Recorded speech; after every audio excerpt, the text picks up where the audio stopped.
On Hood Nation, NidgeDFX, we're checking out Diaphanoid, Ryu versus Jen. This is his versus verdict. If you guys don't know who he is, please go ahead and check out his channel. Also, watch the original full screen in its entirety. Talking about blabbing, yeah, because this is not shut up.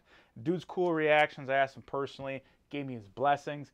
Now, this is Ryu, Street Fighter, all right? Jin, Tekken. Now, it really comes down to, is Jin going to get his devil form, stuff like that, and Ryu, is he going to get Dark Ryu? I don't know what he's going to use. I'm going to let him obviously explain his side of how he looks at things and how it works. He seems to be more of a consistency researcher, which I actually like highly respect consistency researchers. Just because someone does something once doesn't mean they're entitled to it in a death battle or a death fight or cartoon fight.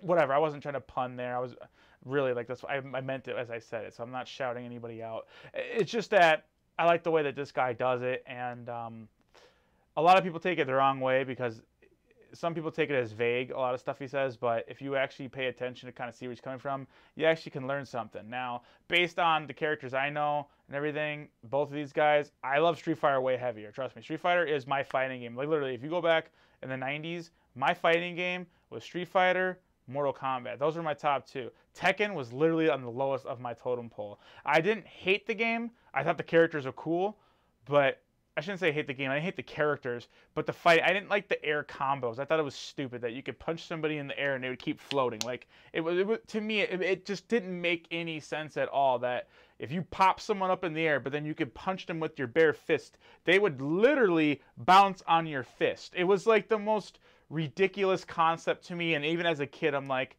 the physics, I thought it was just so stupid, and that's why I hate that game even to this day. I just think it's dumb. But it doesn't mean I thought the characters were cool. Like Jin, especially his father, and the story King, the original one died, blah, blah, blah. The other guy takes his place because his competitor just trains another guy. Like there was so much cool storyline going on with it. But without further ado, I'm sorry. Let's get this bad boy going off here. 3, 2, 1, go. Welcome back to Versus Verdict, the show where I answer the burning question of who would win in a fight before ruining friendships forever. Our 13th round of combatants are the poster boys for their iconic fighting games. Ryu, the noble Street Fighter, versus Jim, the wandering devil of Tekken. But before we can know who would win, we first need to analyze our two combatants. Ryu was left on a doorstep when he was very young. He was then adopted by an old wise man named Goken, who decided to teach him martial arts. He trained alongside his rival Ken Masters for years. He was taught the fighting style of the Ansatsuken by Goken. Unfortunately for Ryu, while it used to be a means of killing, it's now in a non-lethal form. But later, Akuma, a monster consumed by raging demonic forces, killed Goken. No, wait, scratch that. He's actually still alive somehow. And, you know what, moving on. When he was 23, he entered the first World Warrior tournament. He was facing off against this ginormous dude named Sagat.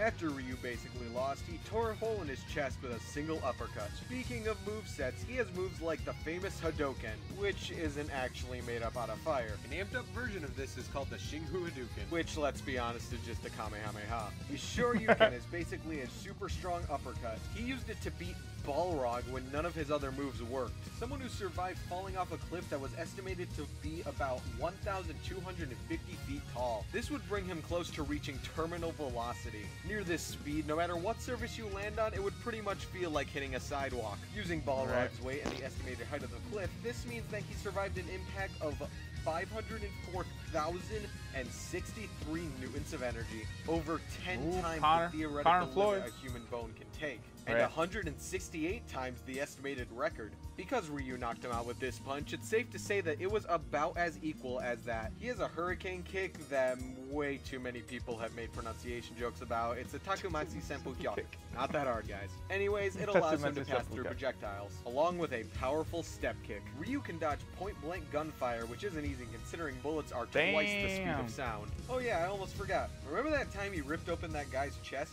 That was his first taste of the evil energy called the Satsui no Hado. Letting this evil force consume him allows him to turn into I need to get me back into animes, man. Upgrades his strength, speed, and stamina. However, he does go into a bloodlust. Evil Ryu can blow a hole through a skyscraper that was half the size of the freaking thing. He can teleport short distances and even use the dreaded Raging Demon, a move that literally demolishes your soul. However, if he decides to not be a total jerk, instead he can tap into the power of nothingness. Stop playing all these boosts games. his power even further than his evil form. His soul is protected completely in this form. Oh, that's how Goken survived it. He used it to separate his soul and protect it for Kuma. And you know what? Just moving on again. It boosts his power far past that of the evil form, and can essentially seal away any evil entity he attacks. That's right. This is how he was able to kill both M. Bison and Seth the Super Warrior in a single shot. Though the problem is he, actually needs to hit you in order to seal away your power. Also, he's been impaled with a fist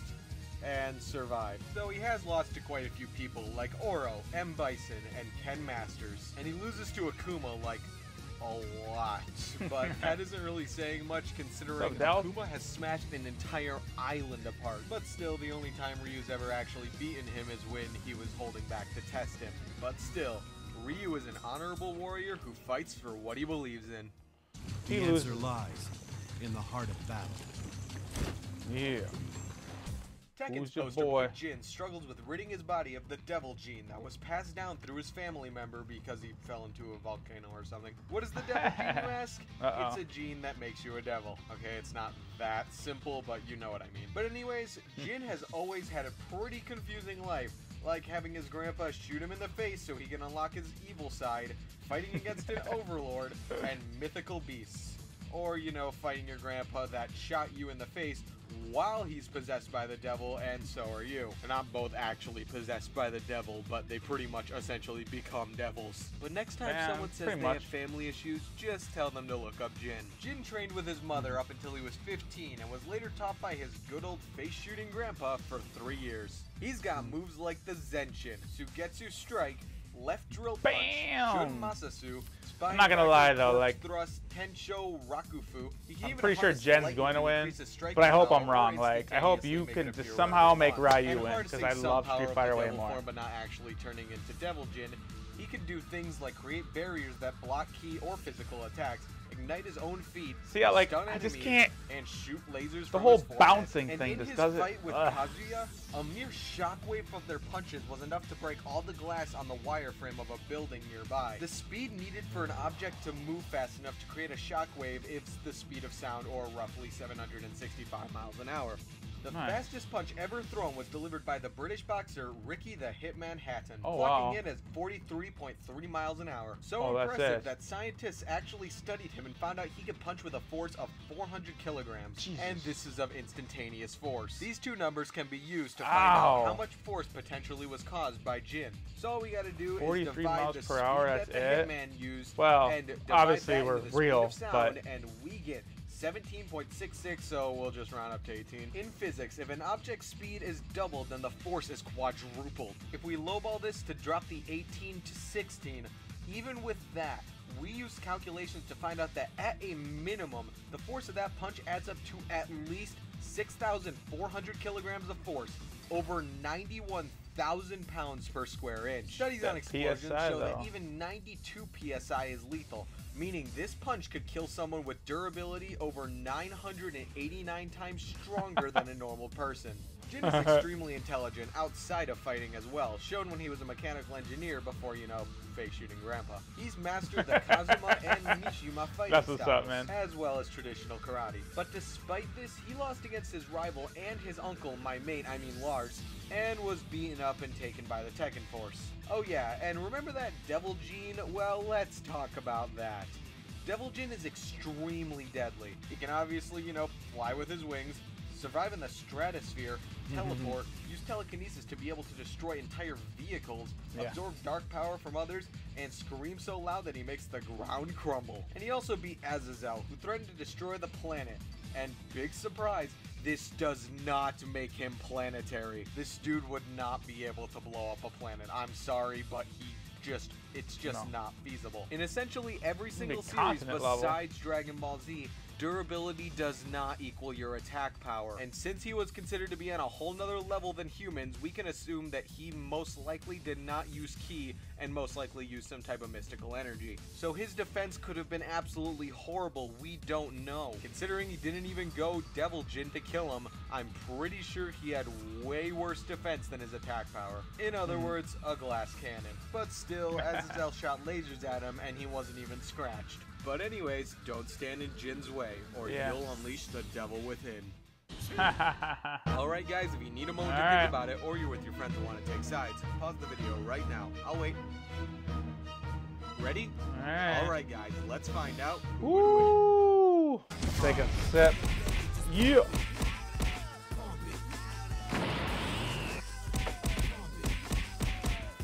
Got more of a flash animation here. Oh. Wait. Oh, Ryu. Oh, wait. What the hell? Oh. Huge shout out to Aidan Kerr for the animation. He did this on such a time crunch, and he's a repeat animator for the show, and he even has his own show called No Mercy, so make sure you go check him out and subscribe. And oh my gosh, I cannot tell you guys how much it annoys me when you say something's a stomp. This was not a stomp. If Ryu was faster than Jin, he would have won. That is just a fact. But he's much slower. And anyways, let's just get to the end analysis. Okay. Comparing Ryu's ability to KO Balrog to the Sonic Boom Punch of Jin, we can find out who's physically stronger in their base forms. Ryu's punch was estimated to be about 504,063 newtons of force, and Jin's punch was estimated to be about 91,000 psi. So, which is stronger? Well, if we convert psi to newtons, we find out that Ryu's punch was 504,000 newtons, and Jin's punch was 627,422,913 newtons, over 1,244 times stronger than Ryu's finishing move. And considering Devil Jin more than doubles his power, Ryu would need to have an insane multiplier to ever get close to his What about Dark Ryu? I guess he's probably a one to demolish his soul, considering his soul never really gets protected unless someone's trying to force him to use the devil form. So yes, his soul most likely could be destroyed. However, it's an extremely slow, short-range attack that Ryu has little to no experience using. The power of nothingness was the one chance Ryu had to kill Jin. The power of nothingness has one-shot everyone it's come into contact to that's evil. So needless to say, it could most likely stand up against Jin's devil form. So the big question is, could Ryu ever hit him? And the answer is no. Jin's long-range game is just way too tough to get by. He could have just thrown him around with telekinesis, used his laser from long range, teleported them both to space if he wanted, etc. Also, Ryu's Hadouken and physical attacks would have been blocked by his barriers or just dodged due to Jin's immense speed advantage. While Ryu is fast enough to dodge bullets, there's no evidence to suggest that his reaction time gets any better with these enhanced forms. Jin has dodged speed of light lasers, and yes, I said speed of light, not 67 times the speed of light. We have no idea how far that satellite was away, making this entire statement completely useless. I'm not telling you who specifically I'm talking about, but it's one of the most misleading informations I've ever seen. But anyways, again, we don't know how far the satellite was away from Earth, and even if we did, it would take a ridiculous amount of estimations. But the fact that lasers go at the speed of light proves that this is. Based on the movement speed of the satellite getting destroyed, it's safe to say that this was the speed of light, considering we can actually see the frames where it's going up to the satellite, which wouldn't be possible to the moon, considering light takes a literal second to get to the moon, which means if it was 67 times the speed of light, there's no way we could have even seen the frames, considering it would have made it to the moon, not even the satellite, in a 67th of a second. So yeah, the speed I'm seeing at it going definitely seems like it's the speed of light. There's no evidence to suggest it's going any faster. Ryu would literally need to increase his reaction time by over 400,000 to be on par with Jin's base form. That's not even counting how easily predictable the path of the bullets were when Ryu dodged the bullets, and how unpredictable the lasers are in the Tekken universe, considering people are always flying all over the place and stuff. Ryu's evil form could block bullets with aura alone, but base Jin could do the same thing with a laser from a super being. Which, by the way, proves that Jin wouldn't be affected by even Ryu's strongest Hadouken. And Jin can make lasers so powerful that they can cut ginormous beings in half and destroy an entire castle. While Ryu destroying the foundation of a skyscraper, even in his evil form, doesn't seem that impressive. Also, using scaling, Jin beat a guy who's evenly matched with Akuma, which shows how big the power gap is, because even with enhanced forms, Akuma needs to hold back in order for Ryu to win. So even Ryu's evil form couldn't beat him, and Jin has been scaled to him in his base form. In the end, while Ryu had an ace in the hole to kill Jin, his speed, abilities, and strength were just too much for him to handle. Looks like Ryu just sure you can't keep up with Jin. Winner, Jin. Well, next up on Versus Verdict. I was right. It's main event time to make another guess.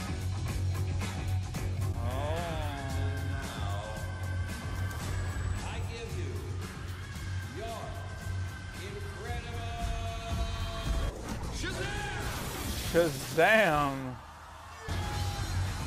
Thor versus Shazam. Oh, that's a good one. Hey guys, it's Difanoid, and good job, you guys got it right again. But next time, it's Thor versus Shazam. So make sure to place your vote, share this video around, like the video. Oh, I don't know who to pick. Next, and I guess I'll see you guys in the next episode. Later. I'm gonna impulsively say Thor is gonna win. And the reason why is because Shazam is a little boy that morphs into a big guy by getting hit by lightning. Thor can control lightning too. So the moment he hits him with lightning, he's going to revert back to a little boy.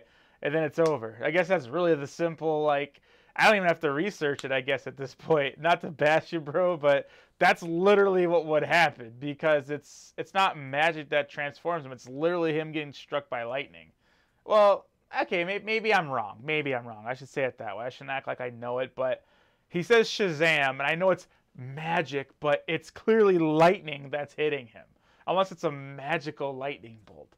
So, I just don't see it. And not only that, if we're using Thor became insane, like that whole, like, Beta Bill, like, up in that levels. He's become like a sky tier god or God love. I can't remember the tiers of stuff. You know, Marvel and DC make those way crazy attributes out there. And Thor has been way stronger than what the most of us basic people know. Now, as far as Captain Marvel goes, or Shazam, I'll just call him that. I guess I'm not super duper familiar with him. Perhaps I could do a little bit of research, but my money right now is on Thor, so...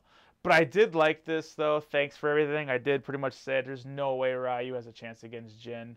I was pretty confident, and I even said during the middle of the battle, I'm like, you know, I just hope Ryu somehow can win, which you actually pointed out. He had the ace in the hole for, like, the instant death destruction move.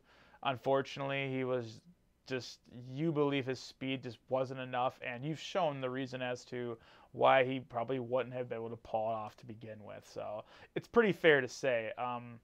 It doesn't necessarily rule it out completely, but it's pretty fair to say that Jin's chances to win would probably have been like 90% to 10, right? We both could probably say something like that. So it'd be some Eye of the Tiger shit. Anyways, y'all, please go ahead and support these guys on this channel. Maybe I'm going to be doing a contest soon to get him some more subscribers. You guys stay put for that. I'll make that on another video another time. But if you guys like the Hood Nation and his channel, here's your chance to subscribe. I'll put that over here. And put the playlist, get y'all feet wet. But if I ain't a cup of tea, go find it. It's out there. Believe it. This is Nidge from DFX. And I'm out.